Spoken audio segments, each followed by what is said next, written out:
All right. Hello and welcome. Welcome along to MSP Mastermind Hour, which is hosted by myself, Greg Sharp, today. And we've got along with us Mr. Asa Cox from Arcanum AI. Good morning. All right. So MSP Mastermind Hour, monetizing AI. It's a big deal these days when you're running an MSP. You've got this new wave of technology coming at you that you're supposed to be knowledgeable on or an expert of, and getting in front of your clients. We want to enable you today to be able to understand the premise of what's in front of you to help your clients with AI. We've partnered with a company called Arcanum AI, who are Australasia's, one of Australasia's leading partners in this world of artificial intelligence. And today's presentation is about how you, the MSP, can monetize that AI opportunity that's in front of you. So by way of introduction, if we can just throw over to you, Asa, if you want to give a little introduction to yourself. Sure. Great to be here. Thanks, Greg. Thanks, team. Great to get the opportunity to introduce you to the opportunity that's in front of you. So I set up the company in 2016. We've only ever done AI machine learning solutions. We work very focused with small and medium-sized businesses.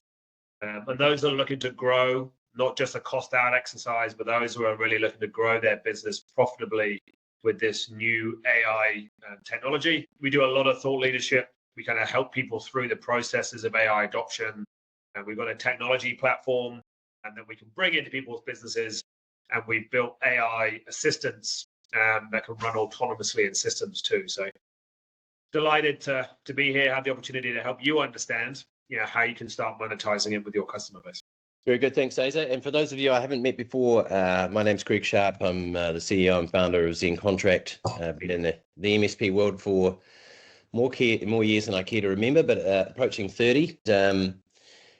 I was pondering with Asa when we were at a conference a few weeks back, if I was still owning an MSP, I have done for a number of years, but obviously not currently. I sold mine, the last one. And if I was to be pondered with the question, how do I monetize this AI? Then I would look at partnering with a company that could help me do it and getting that knowledge transfer from that company to ours while educating our end customers, while educating our end MSPs. So some of today is about take you on the journey of how you would actually do that. We want to come away with some real pragmatic steps on exactly what you would do after this webinar and how you would move forward in that process. So we've done the introductions. So the why is the opportunity of for MSPs with AI consulting, and I liken it to that wave of security education that came to us as MSPs around about 10 years ago. In its real infancy, IT security started to take off. There was a number of incidents. Some of us got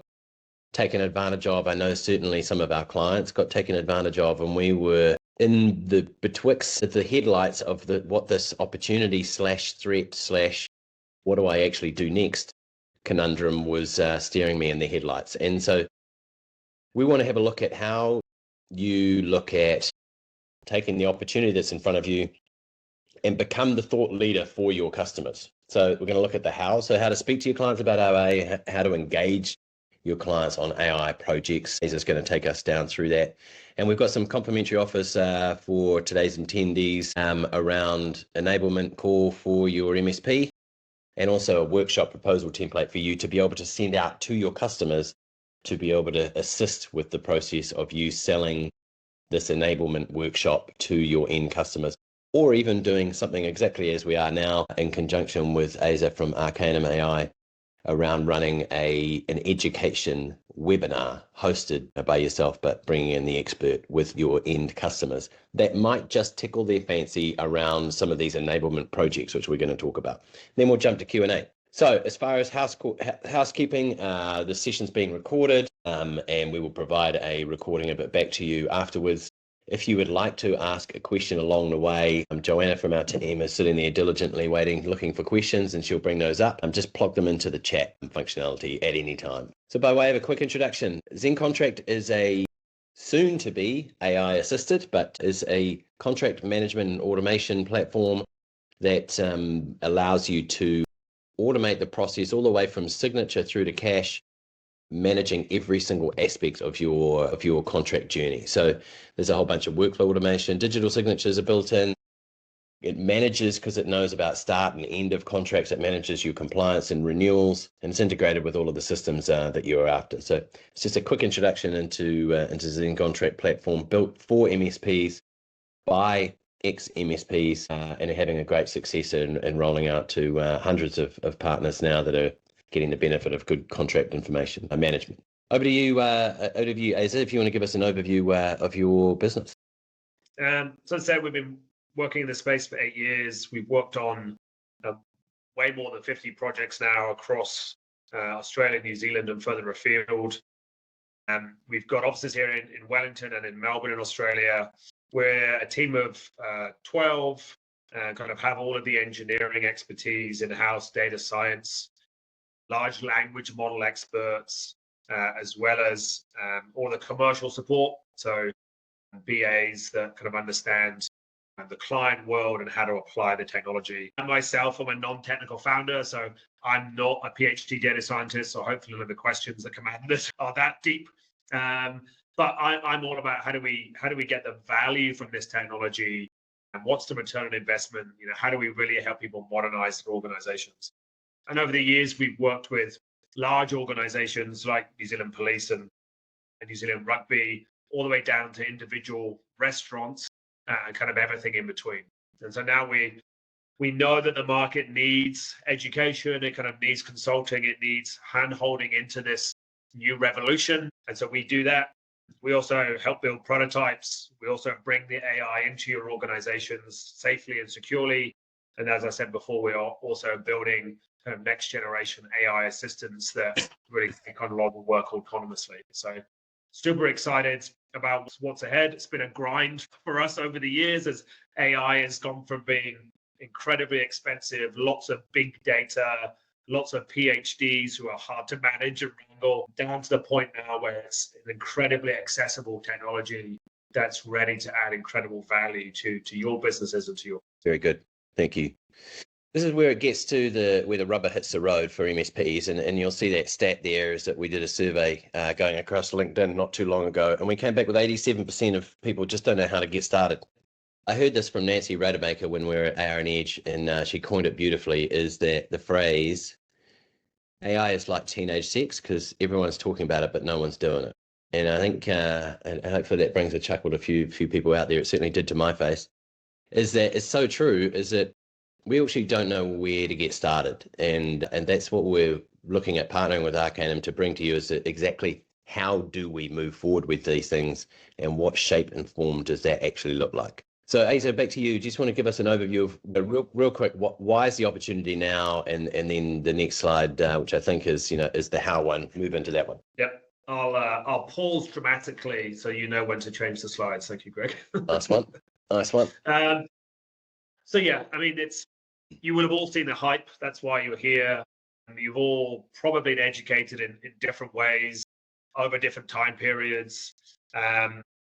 But the time of AI has never been better. It's never been more exciting, and that's why there's so much hype, because it is a universal technology. I liken it to, we've moved from the abacus to the science calculator, and now we've got to move it from the science calculator to a spreadsheet, right? We've got to get it inside the business. And that historically has been incredibly hard, very expensive, you need a lot of expertise, a huge amount of heavy lift. As an example, to kind of quantify that, some of the logos that you saw there were projects we did pretty early on in our company existence, and they would have taken 6 to 9 months and cost $100,000 to get an output, which pretty much now we would do for free. It would take us probably a day and cost about $10, right? So the change in terms of the accessibility of it and its capability has never been greater. And that's why everyone is getting excited about AI. Next slide, please, Greg. Thank you. And as Greg quite rightly said, the challenge is how. So this year, we've seen a lot of people doing POCs and pilots, whether it's with playing around with ChatGPT or Claude or Perplexity, or beginning to dabble in Copilot. What we hear from most people is that's great. We kind of now believe in the technology, but how do we start getting real value from it? How do we start connecting it securely and safely in our businesses? How do we know what use cases? How do we know what organizational change? There's all of these things which are frustrating people because they can see and they're excited by the potential of the technology, but being able to actually do it is the great challenge. And so that's where we're leaning into it and where we're hoping to better support organizations like you and yours. So at the moment, we're in this mode of inputs and outputs, right? Like the science calculator. If you're like me, you don't know what all the little buttons mean. And unlike my wife, who's a structural engineer, she knows what cosine and sine, all those little buttons are. I've got no idea what they do. But the quality of your inputs will dictate the quality of the outputs, right? So we're in this very iterative kind of modality right now. And if anybody that started playing with Copilot, it's a little bit janky. It's a little bit hard to understand why it's not as good as the experience with ChatGPT. And so therefore, we're in this mode of lots and lots of backwards and forwards.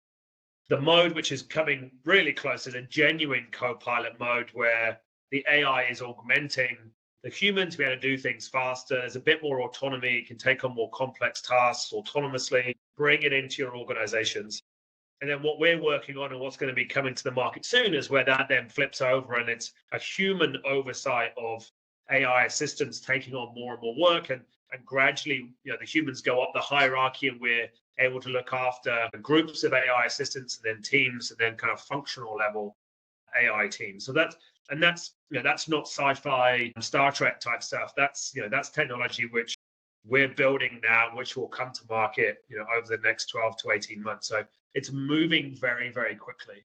And the AI is not going to get any more expensive or any worse than it is today, right? It's only going to get better. And so what we need to start doing is thinking about what that changes. So now all of you and your customers have genius level experts on everything, right? This is not just on the data it's trained on. It knows everything about everything, all the information that's available on the public internet, plus an increasing number of private data sets. It's trained on video and audio, as well as web text and documentation and books and all this kind of stuff, right? So it knows everything about everything across your whole organization.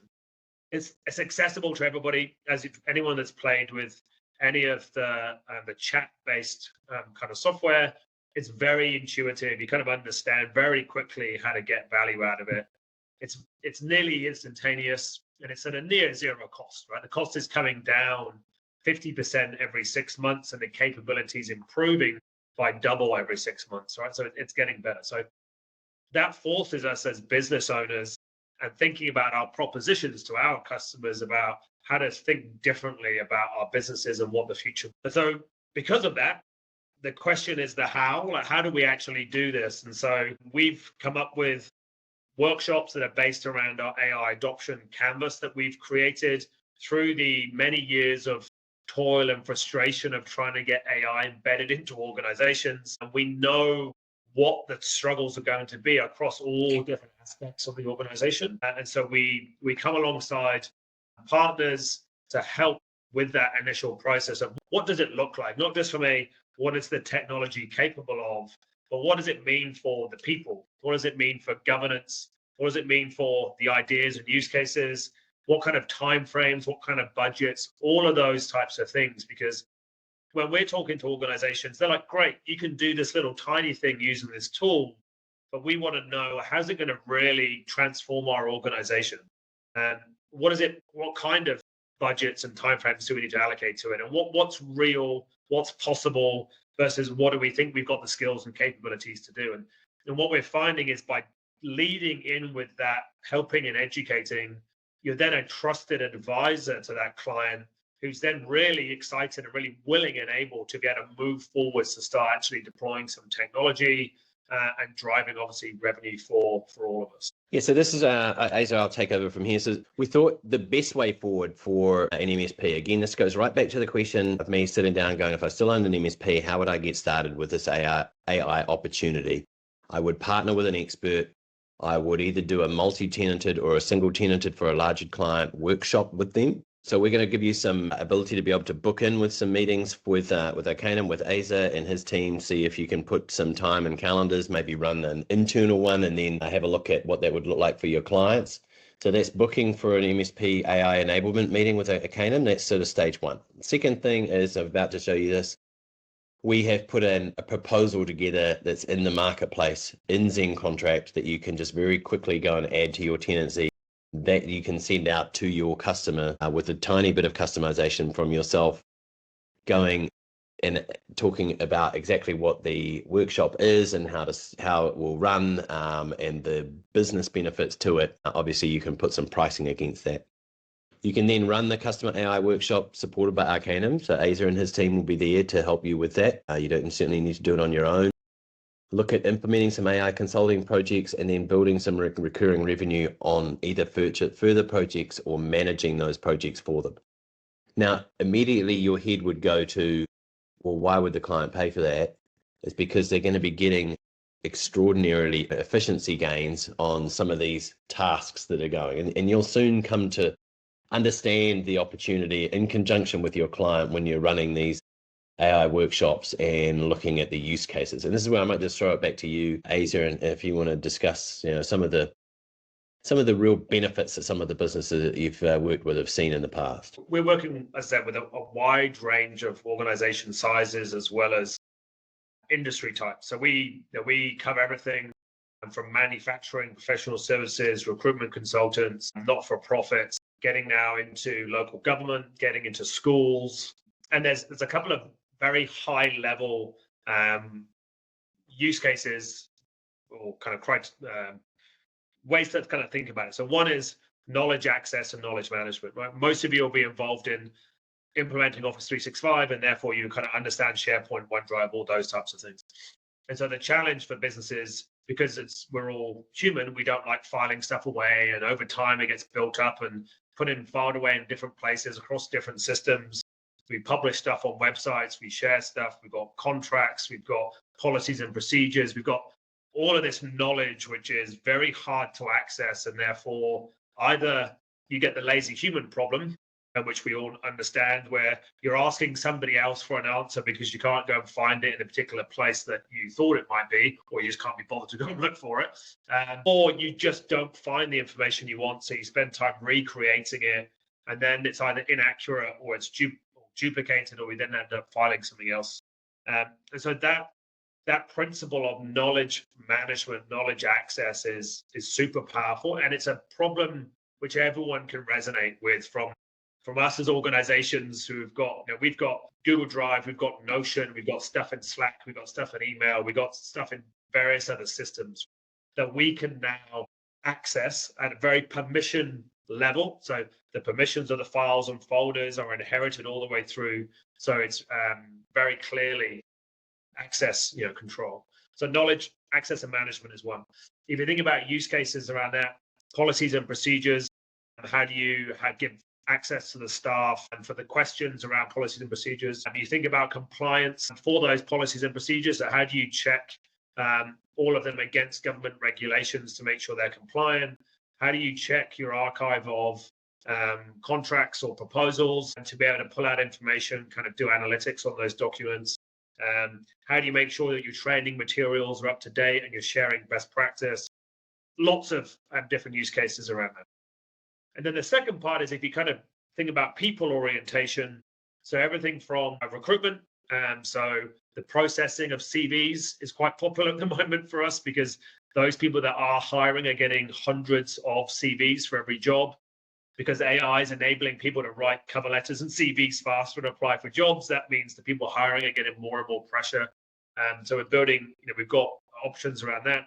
And then you've got training and onboarding. Again, you've got policies and procedures, and you've got performance management, you've got how to do work, so learning management systems, you've got exit interviews and knowledge transfer. So if you think about just those two areas of knowledge management and knowledge access and the journey of an employee from start to finish, there's a lot of use cases that fall off the back of that. We've got a list of about 300 different use cases that when we're talking to clients and we got either through an online or through a formal workshop, the ideas start falling from people's mouths, because once they get what's possible, and it really quickly then begins to make sense.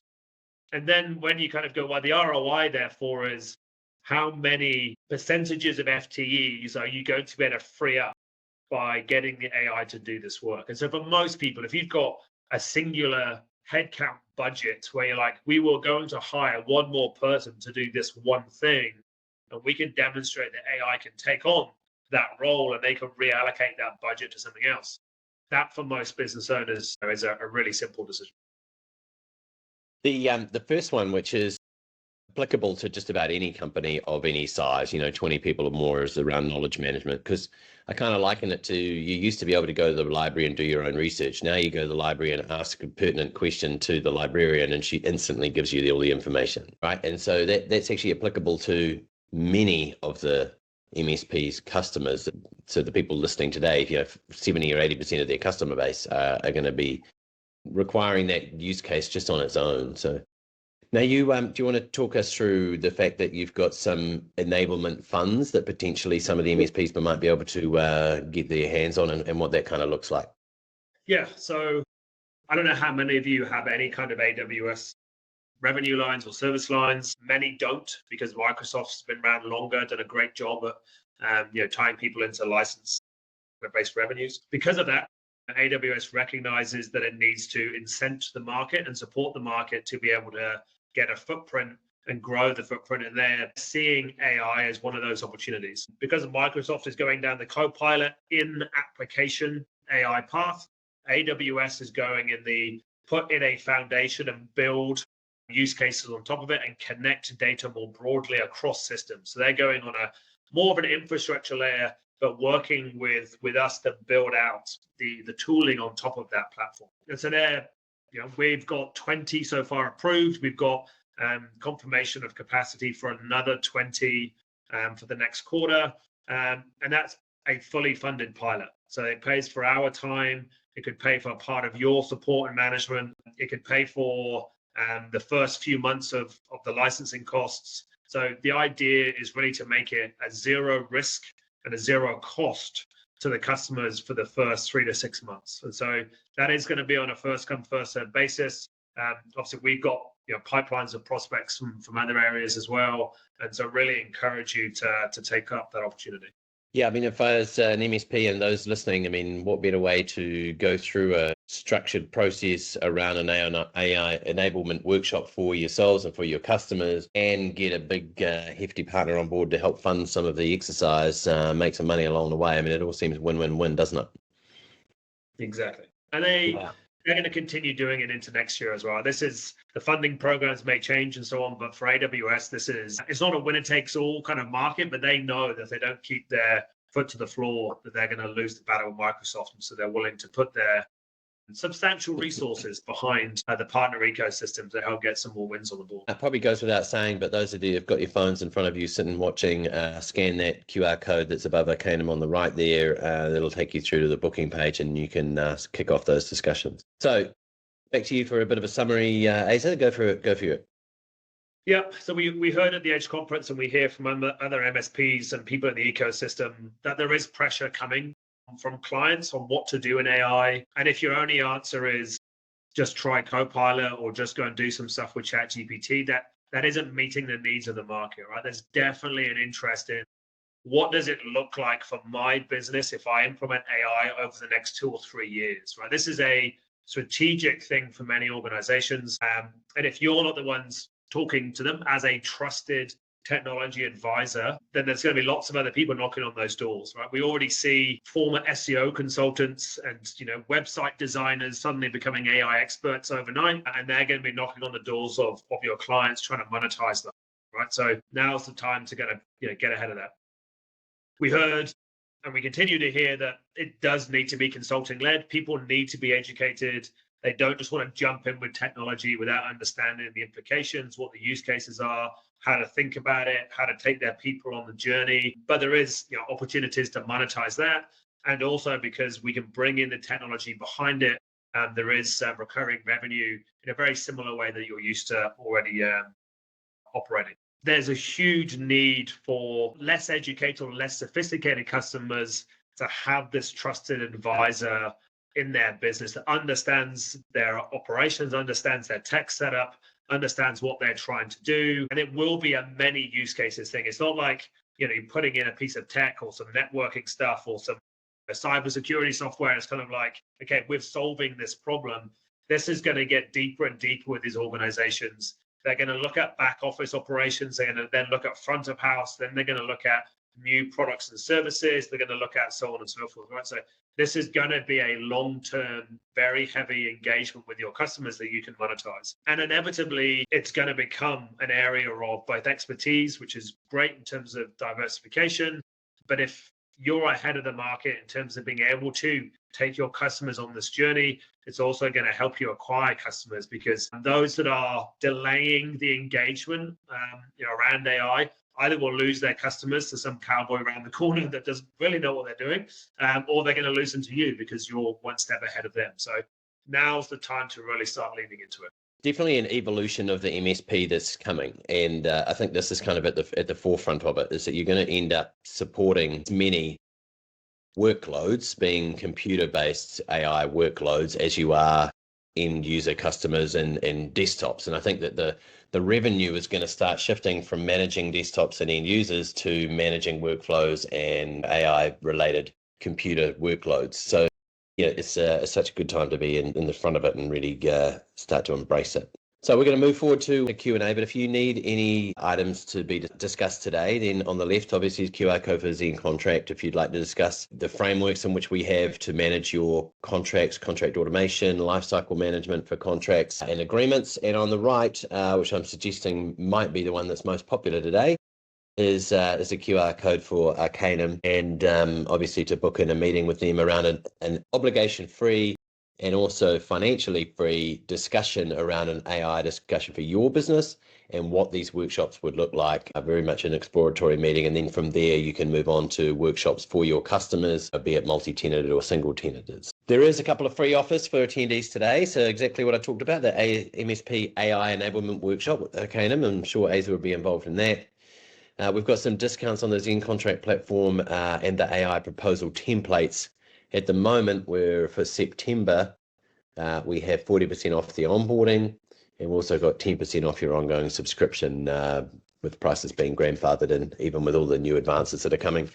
Our own AI module where it would automatically manage your renewals and CPI increases and look at potential areas of white space where you could sell and cross-sell and upsell other services is coming in the new year. So there we go. Move to questions. So Joe, why don't we open the floor and see if anyone's put any questions in the chat. If not, we can just ask people to come off mute and feel free to ask your questions. Don't all go at once. So I mean, I've got one I can open up with a can to get going, Asa. So the AI workshop, typically they run over, now I know you've been doing some into large organizations and they're generally half day or quarter day or something like that. How do you envisage these workshops going for the MSPs hosted by you to some of their clients or one of their clients? Yeah, so I think it depends on the level of stakeholder engagement you can get. Obviously, if you can get a cross-functional team in the room, then you want to take advantage of that as much as possible and be able to get not just talking about the practical stuff, but then what does the strategy behind it kind of look like. You really do need to allow at least a couple of hours, because inevitably, as people get into it, they do want to start asking questions about how do we do this stuff, and that goes kind of deeper and deeper. And we can do a short version of the AI adoption kind of workshops in a couple of hours. But also, like tomorrow, we're doing a full day one with 20 odd people, covering the people, the data, the technology, implementation roadmap, governance and ethics, all of those types of things. For a SMB, kind of shrink that down and just make it size appropriate. We can do that remotely with either a single customer or multiple customers. And obviously, by knowing what kind of industries are in the room, we can customize the use cases that we present. Or we can do a single customer one if you can get the right level of stakeholders in the room. I've got a colleague in Melbourne, another one in the Gold Coast, so we can also do some face-to-face stuff as well. Great.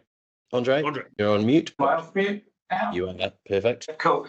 Just wondered, Asa, have you seen any particular trends in the work you've done around any specific verticals or sectors that are more embracing this than others that would help us target this?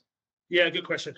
So we intentionally target less technical organizations, right? Ones who either have only done a little bit of cloud or SaaSification, in terms of modernization, and are seeing AI as a way to leapfrog and kind of not go through a 10-year modernization journey and kind of very quickly, get to those advantages. So we're seeing a lot of interest in construction because it's a very manual documentation, compliance heavy space. So we've got, if you imagine, we're working on projects around resource consent and building consent applications, huge amounts of information, very labor intensive, but very repetitive. And so that's an example. Health and safety policies and reporting, you can imagine in construction is pretty big as well. Manufacturing, kind of similar, lots of technical documentation, lots of scheduling and planning, lots of proposals and quoting to go back out to customers. Again, still government compliance. Professional services who are really